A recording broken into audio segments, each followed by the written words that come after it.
لا إكراه في الدين قد تبين الرشد من الغي فمن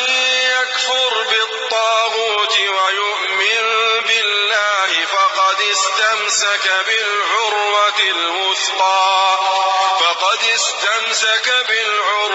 الوثقى لا انفصام لها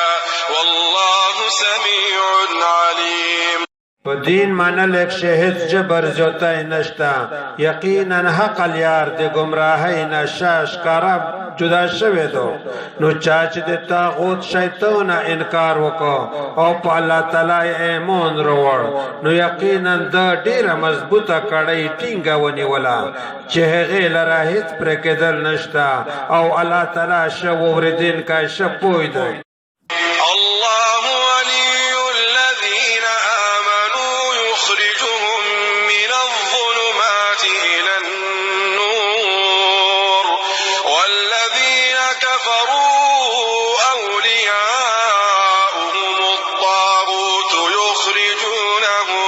يخرجونهم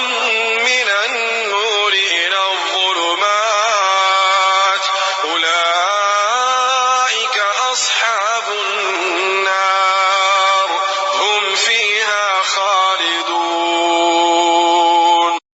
الله تعالی د هغه کسانو دوست چې ایمان یې راوړی دی هغه دوی د تیارې نه رڼو ته راوبوځي او هغه کسان چې کفر یې کړی دی د هغه دوستان شیطانان دي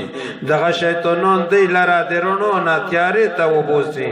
دغه کسان د یور ملګري دي دوی به په هغې کښې همیشه وي. ألم تر إلى الذي حاج إبراهيم في ربه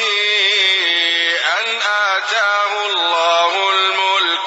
إذ قال إبراهيم ربي الذي يحيي ويميت قال أنا أحيي وأميت قال إبراهيم فإن الله يأتي بالشمس من المشرق فأت بها من المغرب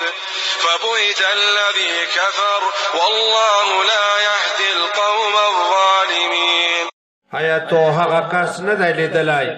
چې د ابراهیم علیه السلام سره د رب مبارک شه جګړه وکړه ځکه چې الله تعالی هغه ته بادشاهي ورکړې وه کله چې ابراهیم علیه السلام وویل زما رب هغه دی چې ژوندي کول او مړه کول کوي هغه وویل زه ژوندي کول او مړه کول کوم. ابراهیم علیه السلام وویل چې یقینا الله تعالی لمر د مشرق نه راخېژوي نو ته هغه د مغرب نه راوخېژوه نو هغه کس چې کفر یې کړی و حیرانه ملامته شو او الله تعالی ظالم قوم ته سم الیار نه وښایي.